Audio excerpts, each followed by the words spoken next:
Hello दोस्तों, आज हम इस वीडियो में ऑब्जेक्टिव लुसेंट के कला एवं संस्कृति के महत्वपूर्ण टॉपिक भारतीय संस्कृति के प्रमुख उन्नायक के सभी प्रश्न स्लाइड बाय स्लाइड देखेंगे। तो चलिए क्वेश्चन की ओर चलते हैं। निम्नलिखित में से किसने स्वयं को हिंदुस्तान का तोता कहा था? तो स्वयं को हिंदुस्तान का तोता अमीर खुसरो ने कहा था। अमीर खुसरो का जन्म स्थान है। तो अमीर खुसरो का जन्म स्थान एटा में है। अमीर खुसरो किसके शिष्य थे? अमीर खुसरो निजामुद्दीन औलिया के शिष्य थे। अमीर खुसरो का वास्तविक नाम क्या था? तो अमीर खुसरो का वास्तविक नाम मोहम्मद हसन था। अमीर खुसरो किस शासक के दरबारी कवि थे? तो अमीर खुसरो अलाउद्दीन खिलजी के दरबारी कवि थे। महान हिंदू विधि निर्माता थे। तो महान हिंदू विधि निर्माता मनु थे। भारत में सूफी संप्रदाय का संस्थापक किसे माना जाता है? तो भारत में सूफी संप्रदाय के संस्थापक मोइनुद्दीन चिश्ती को माना जाता है। पैगंबर मोहम्मद का जन्म कब हुआ था? तो पैगंबर मोहम्मद का जन्म 570 ईस्वी में हुआ था। गुरु नानक देव का जन्म कब हुआ था? तो गुरु नानक देव का जन्म 1469 ईस्वी में हुआ था। चैतन्य ने शिक्षा दी थी। तो चैतन्य ने भक्ति की शिक्षा दी थी। गुरु नानक का शिष्य लहना आगे चलकर किस नाम से प्रसिद्ध हुआ? तो गुरु नानक का शिष्य लहना आगे चलकर अंगद के नाम से प्रसिद्ध हुआ। त्यागराज कौन थे? त्यागराज एक संगीतज्ञ थे। संगीत की दुनिया में सितार के जादूगर के नाम से किसे जाना जाता है? संगीत की दुनिया में सितार के जादूगर के नाम से रहीम सेन को जाना जाता है। गुरु नानक का वास्तविक नाम क्या था? तो गुरु नानक का वास्तविक नाम नानक था। तानसेन का मूल नाम क्या है? तो तानसेन का मूल नाम रामतनु पांडे है। गौतम बुद्ध का वास्तविक नाम क्या है?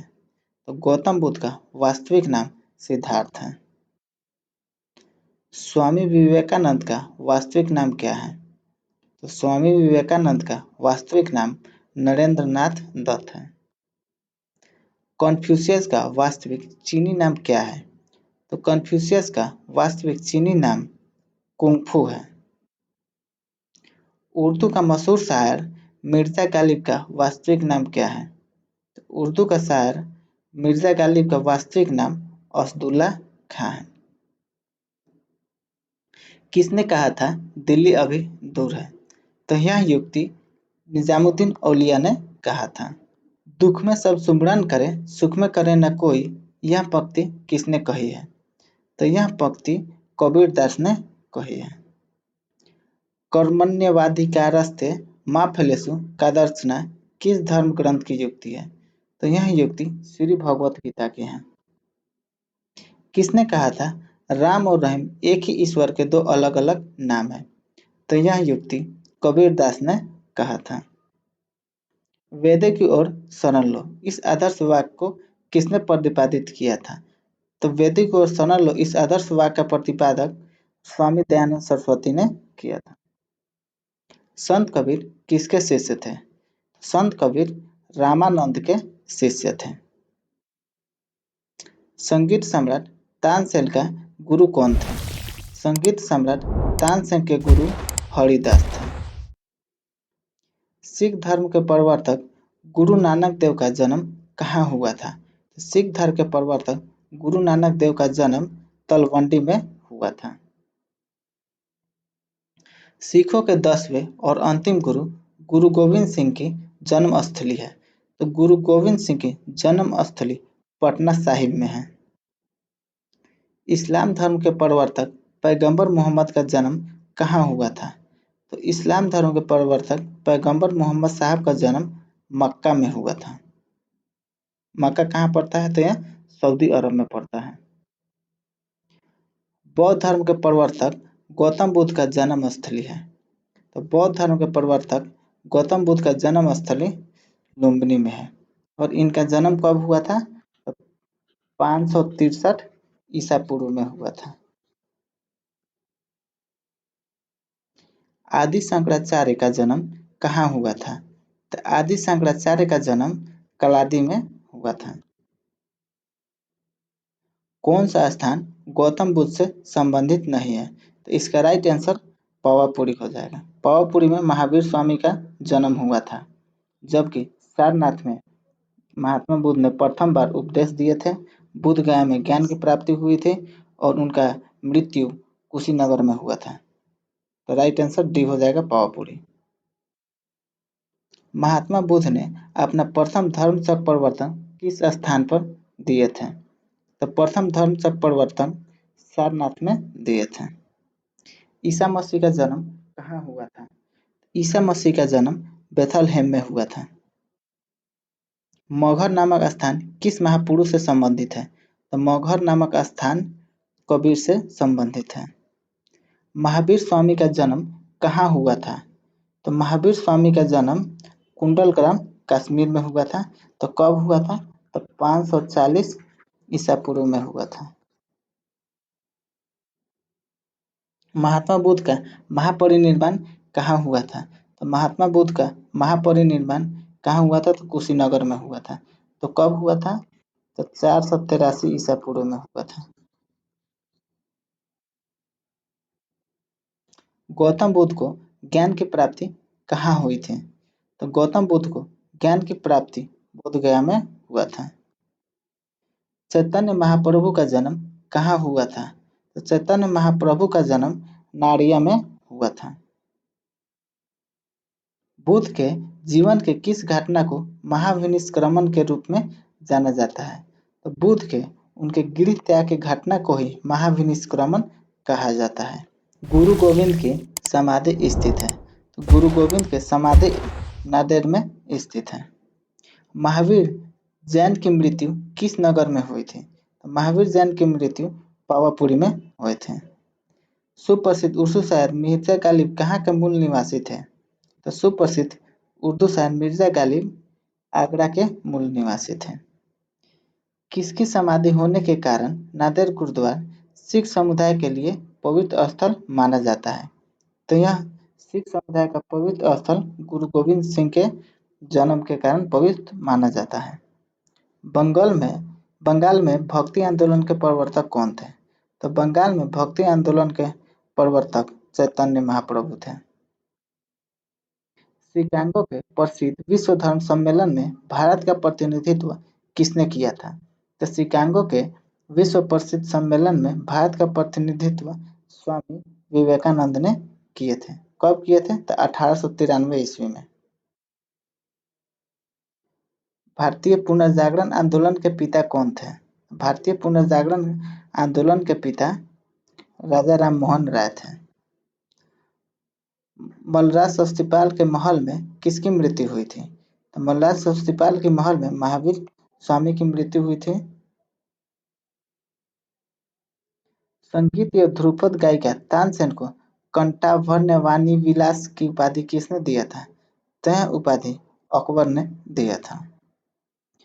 स्वामी विवेकानंद को विवेकानंद की उपाधि किसने प्रदान की थी? स्वामी विवेकानंद को विवेकानंद की उपाधि महाराजा खेतरी ने प्रदान की थी। निम्नलिखित में से किस भक्ति संत ने अपने संदेश के प्रचार के लिए सबसे पहले हिंदी का प्रयोग किया था? तो हिंदी का प्रयोग करने वाले प्रथम संत कौन थे? तो रामानंद थे। संत कबीर का जन्म कहाँ हुआ था? तो संत कबीर का जन्म वाराणसी में हुआ था। महावीर का जन्म किस घराने में हुआ था? तो महावीर का जन्म एक क्षत्रिय घराने में हुआ था। इनका जन्म कब हुआ था? 540 ईसा पूर्व में हुआ था। बुद्ध किस वंश से संबंधित थे? तो बुद्ध शाक्य वंश से संबंधित थे। ज्ञान प्राप्ति से पूर्व महावीर का नाम क्या था? तो देखिए, ज्ञान प्राप्ति से पूर्व महावीर का नाम वर्धमान था। निम्न में से कौन संत महाराष्ट्र से थे? तो महाराष्ट्र के संत कौन थे? तो तुकाराम महाराज से थे। दक्षिण भारत के अलवार थे। तो दक्षिण भारत के अलवार क्या थे? तो वे सभी के सभी संत थे। निम्नलिखित में से किसका मिलान गलत है? तो इसका राइट आंसर डी हो जाएगा, बल्लभाचार्य गुजरात। बल्लभाचार्य गुजरात से न बल्कि छत्तीसगढ़ से थे। कहाँ से थे? तो छत्तीसगढ़ से। और सब देख लेते हैं। नामदेव महाराष्ट्र, नामदेव का संबंध कहाँ से है? महाराष्ट्र से है। चैतन्य का संबंध बंगाल से है और नरसिंह मेहता का संबंध गुजरात से है। सिखों में किस गुरु का जन्म पटना साहिब में हुआ था? तो सिखों के 10वें गुरु गुरु गोविंद सिंह का जन्म पटना साहिब में हुआ था। गुरु गोविंद सिंह थे। तो इसका राइट आंसर उपयुक्त में से सभी हो जाएगा। सिखों के 10वें और अंतिम गुरु थे। सिखों के आंतरिक कौल सिंह खालसा पंथ के संस्थापक थे। 10वें ग्रंथ के रचयिता थे। सिख गुरु अर्जुन देव किसके शासन काल में थे? तो सिख गुरु अर्जुन देव जहांगीर के शासन काल में थे। जहांगीर ने ही सिख गुरु अर्जुन देव को मरवा दिए थे, जबकि औरंगजेब ने तेग बहादुर को मरवा दिया था। तो याद रखिएगा, काफी क्वेश्चन पूछता है यह। खालसा पंथ की स्थापना किसने की थी? तो खालसा पंथ की स्थापना गुरु गोविंद सिंह ने किए थे। राग मियाँ के मल्हर के रचयिता किसे माना जाता है? तो राग मियाँ मल्हर के रचयिता तानसेन को माना जाता है। महावीर की माता का नाम क्या था? तो महावीर की माता जी का नाम त्रिशला थे। अमीर खुसरो क्या था? तो अमीर खुसरो इसमें से उपयुक्त सभी हो जाएगा। कवि भी थे, इतिहासकार भी थे और संगीतज्ञ भी थे। प्रार्थना समाज के संस्थापक थे। तो प्रार्थना समाज के संस्थापक आत्माराम पांडुरंग थे। निम्नलिखित में से कौन सा एक सही कालानुक्रम है? तो इसका राइट आंसर ए हो जाएगा। सबसे पहले शंकराचार्य, उसके बाद रामानुज, तीसरा में चैतन्य। राजा राम मोहन राय संस्थापक थे। तो राजा राम मोहन राय ब्रह्म समाज के संस्थापक थे। गुरु नानक का उत्तराधिकारी कौन थे? तो गुरु नानक का उत्तराधिकारी गुरु अंगद हुए। रामकृष्ण मिशन की स्थापना किसने की थी? तो रामकृष्ण मिशन की स्थापना स्वामी विवेकानंद ने किए थे।